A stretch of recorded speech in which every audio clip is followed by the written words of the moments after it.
Hey, what's up everybody? John Kirkpatrick here, going to give you a lesson on the rest of the buttons. So I know I said in my last video I was probably going to go into some fills and some other songs and talk about more beats and whatnot. But before we get to that, I figured it'd probably be a good idea to make sure that we're familiar with the rest of the buttons in the program. So yeah, going to go ahead and create another percussion track. Going to go ahead and make that basic beat again. Oops. There we go. Alright, so I'm basically just going to be talking about that window there on the left, the tools window. So as you can see here, this is our notation window. So you've got from whole notes to 64th notes, you've got your dotted notes, you've got your rest. By the way, hotkey for that is just R, save you a lot of time on that. And you've got this bracket right here for triplets, but also realize that you can do more than just triplets. So let's say we were going to do a triplet beat. Let's actually just go ahead and write that out real quick. Let's see here. So go ahead and make these guys triplets. Add in that guy. Yeah. So here we go. Cool. Nice basic triplet beat right there. But what I think a lot of people also don't realize is you can do more than just triplets. If you click up here and you go to note, you go to duration, you can do 3s, 5s, 6, 7, 9, 10, all the way up to 13, which is pretty tricky. You're not really going to see many 5s or 7s, or much beyond that. But if you ever do want to do it, or you're feeling crazy, the option is there. So definitely take a look into that. And also notice if I click on the 5 here, it'll change that 3. So if I need to write more 5s, I can just click it on and off right there, which is really convenient.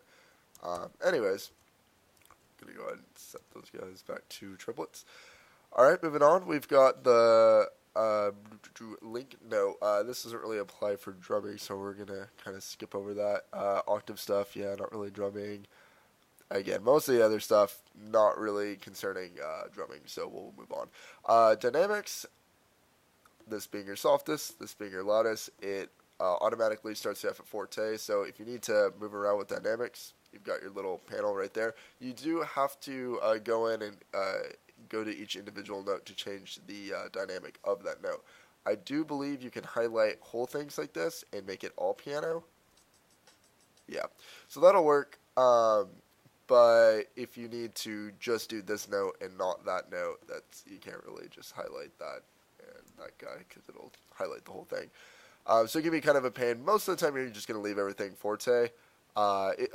I guess I shouldn't say that. It really depends on what kind of music you're writing. But yeah, anyways, moving on. We've got this stuff down here. So right here, you can put in some text. So if I want to say, what's up, it'll go ahead and put that right where I put the text where I clicked on it. I believe the hotkey for that is just T, yeah. So cool, there's that option, and then there's this guy, which is the mix table. The mix table has some really powerful stuff in it, so it's important that we talk about this a little bit. So from right here, our tempo is 120, shows you right there. If I create a quote-unquote mix table right here, there's a lot of different things we can do. In the drum world, there's not much we can do as far as switching instruments go. It'll just show you a bunch of different drum kits, which I believe are all the same. I've yet to go through that. But if you're in guitar and you need that track to switch to a key part or a harp part or whatever you want, you can just click on that and switch it, and it'll switch instantaneously, which is really nice. Actually, it reduces the amount of tracks that you might need. But the other things you can do instantaneously are volume, pan, chorus, reverb, phaser, tremolo, tempo. I don't believe tremolo is going to matter too much for us. But the biggest ones that you'll actually end up using might be the volume and the tempo. So in this case, let's say we take the volume and we bring it way up, and then we're also going to do a tempo change. Let's go to 150.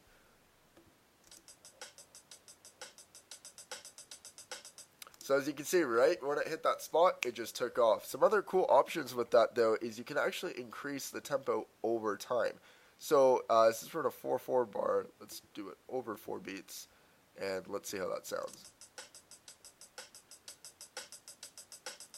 And you'll notice the volume was actually instantaneous, but the tempo was sped up. And yeah, you can actually do volume swells as well. So let's hear how that would sound.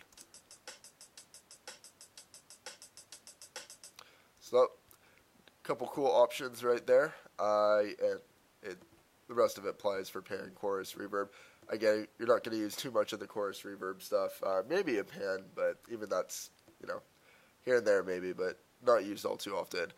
Let's see what else we got. Most of the effects are actually for guitar, so there's not a whole lot to talk about there, but there are some definite important things we need to touch on, which first and foremost might be ghost notes right there. So this guy will put your snare drum or whatever drum you want in parentheses, and it'll make it what's called a ghost note, which just means it's going to reduce the dynamic of it, and it'll get like that soft tap on the snare in there if you need it. So as you just heard right there, go ahead and put it in 2.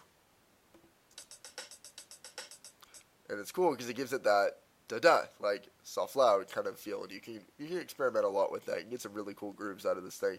And again, it makes a really, really nice practice tool when you're trying to work on ghost notes and whatnot, because when you're hearing the dynamics back and you're trying to play along with it, you feel a little bit more inclined to go with it rather than just looking at a piece of paper and trying to feel out the soft and loud yourself. Some other options we have are, I think, yeah, this would be a grace note. So you can actually, for like drags and other stuff like that, you can put stuff before the beat, on the beat, and you can use it a lot basically for flams. Another way you can do a flam is to use the downstroke, upstroke, which is kind of a weird way of going about it. But if you go ahead and put that in there, you can get it's a little hard to hear. You'll have to experiment a little bit with it yourself. But you can definitely get more of a flam-esque like kind of beat with that. You've also got, you know, your normal accents, light accent, heavy accent. The rest of the stuff, you've got staccato notes. You might be able to use that. Not really sure. Maybe for like a cymbal or something, I guess. But other than that, it's probably not going to be too useful. Palm muting, again, most of the other stuff's going to be guitar stuff, you know, wah pedal, sliding, fade in, fade out, etc., etc. We also have transposition, but again, that's more for the theory aspect of things as far as melodic stuff goes.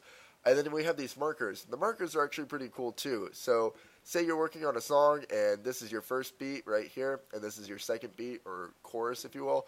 Well, you can go ahead and just throw a marker right there and say, hey, look, this is the chorus. And bam, right there, down here, and right there, it'll show you that once we get to measure 2, there's a change. It goes to the chorus. It's going to speed up and the volume's going to go up too.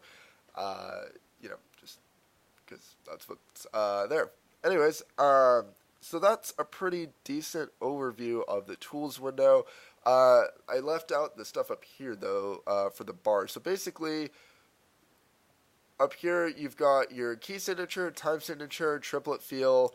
You can edit this to force a break line so that this is like the only measure up top, or you can make sure that it doesn't be the only bar up top by clicking that, by locking that, prevent the break line, or you can just turn it off and let it do what it wants to do. But yeah, so time signature button, it's pretty awesome. You can go ahead and 1 to 32 on top. And then it gives you, you know, whole note, half note, quarter note, eighth note, 16th note, 32nd note on bottom for all your different time signatures. The unfortunate thing about this program is it always highlights until the end. So if you're working on a song that has multiple time signatures, keep in mind you have to unclick that every time. Otherwise, if you're at the beginning of your song and you change the time signature and it's until the end, the entire song gets converted to that time signature. Now, I have a feeling this is due because, you know, most songs are in 4/4, so it's not really applicable to be changing time signatures all over the place. However, there are some songs that do it, and because of that feature, it can be somewhat frustrating. But anyways, moving on. The triplet feel, you can get an 8th triplet feel or a 16th triplet feel. You can play around with those. It really just depends on what you're going for. And then, yeah, of course, we have the repeat signs, which is another great practice tool, because if you want to practice this beat on and on and on, I could just loop that pretty much forever, 100 times. And then it gives you a cool, like, hey, I just played that 100 times once it finally finishes. But, yeah, that's neither here nor there. You've got codas and, let's see, what's this guy? Oh, alternate endings. So you've got just about everything that you can do on normal music notation stuff, which makes this program really awesome if you ever really needed to print out sheet music or anything like that as well. But, yeah, that pretty much covers it for most of the buttons. In later videos when I'm covering crazier stuff, I'm sure if I get into anything that's, a little crazy, I'll be explaining how to get to that button, what that button's all about, etc., etc. But I don't think there's anything else in here that I haven't really covered too much. So yeah, stay tuned for next episode. It should be more geared towards the fills and songs.